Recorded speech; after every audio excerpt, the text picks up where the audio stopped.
Greetings, I am Herbert Erpaderp, and this is Herbert Erpaderp's Quick Tips. Today I'm going to do a quick experiment with static grass, specifically how I glue it down. It's kind of annoying to deal with the shine you get from using plain PVA glue, so I'm going to compare plain PVA glue, a mix of PVA glue and cheap polyurethane water-based matte varnish that I got from an art store, and that matte varnish by itself. As you can see, I've got my highly scientific piece of testing cardboard ready and labelled. I mix the PVA and matte varnish roughly 50-50 and add a tiny little bit of water. I was concerned with the white chunks in it, but figured that shouldn't matter too much if I apply it nice and thin. You could probably put some paint in this if the white is a concern. I spread it out nice and thin, though I am trying to be quick here so it doesn't dry out. I then applied PVA glue, definitely way more than I needed to. I tried to smooth it out as thin as I could, but I'm not sure it matters too much for this. I then applied the matte varnish. I think I put a bit too much of this on also, probably not too huge a deal. I applied all the glues at the same time, so I only had to get the static grass applicator out once. I then apply the grass. For the sake of simplicity, I've just used a single grass. For those wondering, it's Woodland Scenic's 3mm burnt grass. It goes on exactly as expected. I left it to dry overnight and these are the results. It's kind of hard to pick up on camera, but what I was trying to do here is obviously show how shiny the adhesives are when they're dried. The results are about what I expected. The PVA glue is really shiny, the matte varnish isn't. I am kind of surprised that the mix of the two dried clear. It may still be worth adding a little bit of brown paint to it just in case though.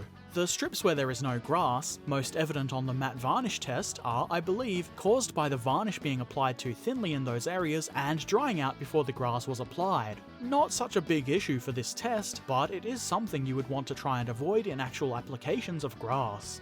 Now to test how strongly the grass is attached. I'm not going to do anything too scientific with it. I'm just going to roughly rub my finger on the grass. Some of it does come up and unsurprisingly the grass gets all crushed and knocked over. Not too bad, really. Most of the grass has stayed in place. I tapped the piece on the surface and a fair bit of grass did come off. I think a lot of this might have been loose from the application and would have fallen out anyway. You can see, even after such rough rubbing, the grass is still there.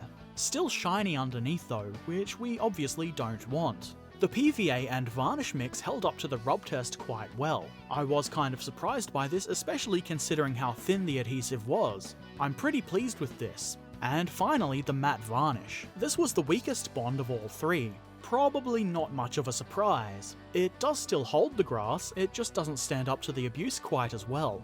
Of course, most of the time this, hopefully, isn't going to be happening to the grass, and if it's not being handled, the varnish would still work just fine. Though you might need to apply the varnish kind of thick to avoid having those streaks where there's no grass. You can see that's from the brushing where I tried to thin it out. Same with the PVA.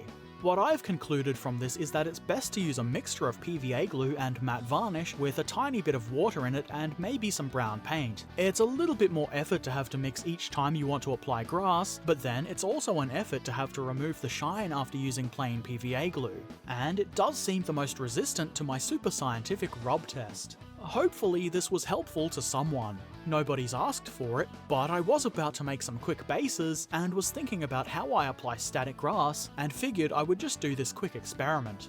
Do you have any other suggestions for adhesives for static grass? I'm always interested in hearing of new techniques and ideas, so let me know in the comments below. And if you have any other techniques, tools or products you would like me to demonstrate on Herbert Erpaderp's Quick Tips, let me know in the comments below and I'll see what I can do.